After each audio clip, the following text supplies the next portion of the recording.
Highway పై ఉన్న hotels అన్ని కూడా క్రౌడ్ గా దర్శనమిస్తున్నాయి. హైదరాబాద్ నుంచి సంక్రాంతి పండగకు వెళ్లే వారితో అంతా కూడా రద్దీగా కనపడుతుంది. మొత్తం హైదరాబాద్ విజయవాడ జాతీయ రహదారిపై అటు నార్కట్పల్లి కానీ, చౌటుప్పల్, కోదాడ, సూర్యాపేట, విజయవాడ వరకు కూడా హోటల్స్ అన్ని కూడా ఈ విధమైనటువంటి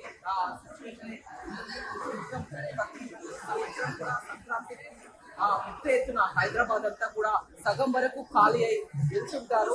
మొత్తం ఇక్కడికి వచ్చేవారంతా కూడా ఎక్కువగా ఫ్యామిలీస్ తో చూస్తున్నాం, మనం పిల్లలతో కూడా చూస్తున్నాం. వాళ్ళంతా కూడా సరదాగా ఒక వారం రోజుల పాటు కూడా మామూలుగా వీకెండ్ అదే విధంగా పండుగ దినం కావడంతో కూడా మేము వెళ్తున్నటువంటి ఇక్కడ బ్రేక్ఫాస్ట్ చేసి మొదలైతే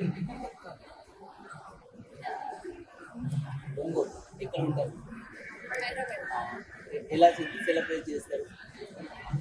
ఎలా ఉంది రద్దీ? ఎలా ఉంది మీరు వచ్చేటప్పుడు హైవే పై?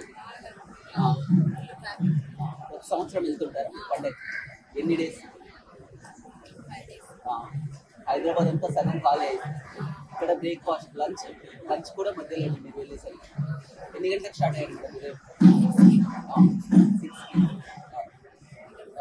చూడొచ్చు, అంతా కూడా పిల్లలతో కలిసి వెళ్తామని చెప్తున్నారు. మార్నింగ్ 6 కి ఇంట్లో నుంచి బయలుదేరాం. ఇక్కడ బ్రేక్ఫాస్ట్ తర్వాత మధ్యలో కూడా విజయవాడకు లంచ్ కూడా ఉంటుందని చెప్తున్నారు. మొత్తం ప్రత్యేకమైనటువంటి ఏర్పాట్లు కూడా చేశారు. హోటల్స్ వారు కూడా అంతా ప్రత్యేకమైనటువంటి ఏర్పాట్లు చేసి మొత్తం కిచెన్ అంతా కూడా బయటనే పెట్టినటువంటి పరిస్థితి కనిపిస్తుంది. గతంలో చూసినట్లయితే హోటల్ అన్ని కూడా చాలా వరకు ఖాళీగా ఉండేవి, కానీ పండుగ సమయం కావడంతో కూడా మొత్తం కిక్కిస్తున్నటువంటి వాతావరణంలో ఎక్కడికక్కడ కౌంటర్లని ఏర్పాటు చేస్తున్నారు. ప్రతి ఒక్కరు మాత్రం ఎంతో ఎంజాయ్ చేస్తున్నటువంటి ఒక పండుగ కలంతా కూడా ఇక్కడే ఎంతో కనిపిస్తుంది. ప్రత్యేకంగా హోటల్స్ వాళ్ళంతా కూడా బయట ఒక సంక్రాంతి వేళ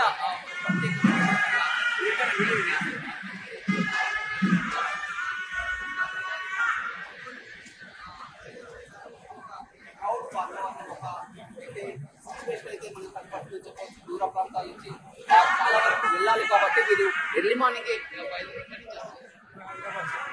ఎక్కడికి వెళ్ళాలి? ఎవ్రీ ఇయర్ వెళ్తుంటారా? ఎన్ని డేస్ అండి? ఎన్ని డేస్? 4 days. ఎలా ఉంది క్రౌడ్ కానీ? ఎలా చేస్తారు సంక్రాంతి ఏరియా?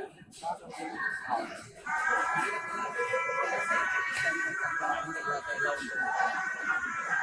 ఎన్ని గంటలకు బయలుదేరారు?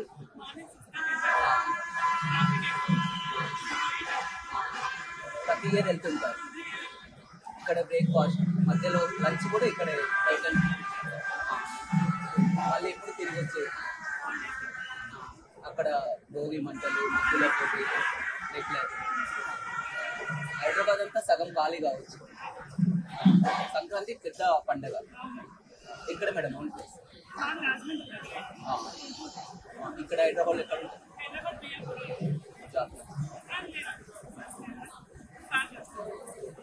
చూడొచ్చు, వారంతా కూడా ఒంగోలు వెళ్తున్నాం, మియాపూర్ నుంచి వస్తున్నామని చెప్తున్నారు. ఎర్లీ మార్నింగ్ స్టార్ట్ కావడం జరిగింది. ఇక్కడే మధ్యలో ఇక్కడ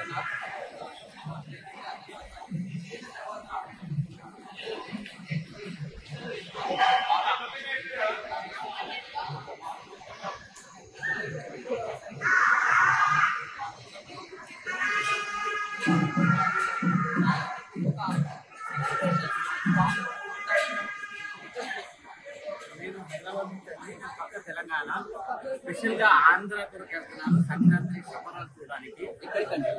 ఏలూరుకి వెళ్తానండి. ఏలూరు నుంచి వైజాగ్ వెళ్తాను. అక్కడ ఆంధ్ర కల్చర్ ఏంటి? ఎవరున్నారు అక్కడ? లేరు. మరి అక్కడ ఆల్ట్ ఎక్కడ? ఆర్ట్ వచ్చేసి రేపు వచ్చేసి వైజాగ్ వెళ్తాం. అక్కడ కూడా మొత్తం చాలా మంది లంకా గురించి మాట్లాడతారు, కొమ్మ గురించి మాట్లాడతారు, ఆంధ్ర స్పెషల్ అంటారు. చూడడానికి ఫ్యామిలీతో వచ్చినామండి. మొత్తం ఒక వారం పాటు ట్రిప్ వేస్తున్నాం. 4 days ట్రిప్ వేస్తున్నాము. నాతో పాటు నాకు వచ్చేది ఒరిస్సా రాజధాని కూడా ఉన్నారు. ఆయన కూడా మా తెలుగు పరిచయం ఎలా ఉంటుందో చూపించడానికి తీసుకెళ్తాను. ఎలా రోడ్డుపై ఎలా ఉంది? చాలా ట్రాఫిక్ అండి. ఎంత ఎక్స్పెక్ట్ చేయలేదు. ముంచిన దానికంటే చాలా ట్రాఫిక్ ఉంది. చాలా ట్రాఫిక్ ఉంది. మేము అనుకున్నాం ఏంటంటే పొద్దున 5:30 బయలుదేరామండి. ఇప్పుడు ఇక్కడే ఉన్నాము. ఇంకా విజయవాడ చేరుకునే వరకు మాకు లంచ్ ఎక్కడైతే?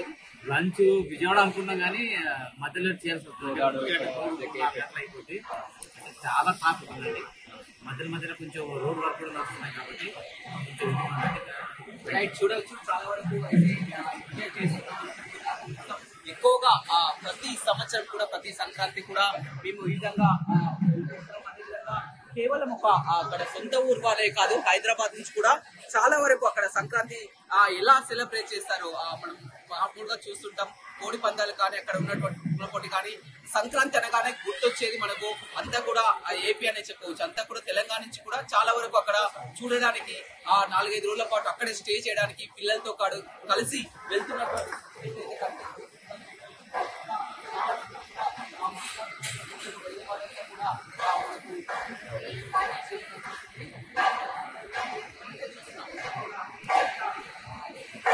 అన్ని కూడా ఖాళీగా ఉండేది. ఈ టైంలో జనరల్ గా ఖాళీ ఉంటుంది, కానీ పార్కింగ్ కూడా సరిపోతున్నటువంటి పరిస్థితి. బయట పార్క్ చేసి కూడా వాహనాలు రావడం జరిగింది. వచ్చే వారికి అంతా కూడా ఆహ్వానం పలుకుతూ సంక్రాంతి పండుగ కాబట్టి అక్కడ గంగిరెద్దు కానీ ఎద్దుల బండి కానీ మొత్తం పిల్లలు వారు ఇక్కడ మొత్తం చాలా వరకు షాపింగ్ చేయడానికి అన్ని పిల్లలు కూడా ఈ హైవే పై మొత్తం హోటల్స్ వారంతా కూడా దీన్ని చేసుకోవాలని దాబాలు హోటల్స్ అంతా కూడా ప్రత్యేకంగా, ఎందుకంటే ఎవ్రీ ఇయర్ వేలాది సంఖ్యలో కూడా వెళ్తుంటారు, మళ్ళీ తిరిగి వస్తుంటారు కాబట్టి వారికి మొత్తం కూడా ఈ హోటల్స్ దాబాలు అనేది కొత్తగా వెలిసినాయని చెప్పవచ్చు. ఏదేమైనప్పటికీ కూడా ఆహ్లాదకరమైనటువంటి వాతావరణం, హైవే పై జర్నీ, పిల్లలంతా కూడా ఆ ఫ్యామిలీతో సెలబ్రేషన్ ఇక్కడి నుంచే స్టార్ట్ చేసుకుంటూ కూడా ఆంధ్ర వైపు వెళ్తున్నటువంటి సిచ్యువేషన్ హైదరాబాద్ విజయవాడ జాతీయ రహదారిపై కనపడుతుంది.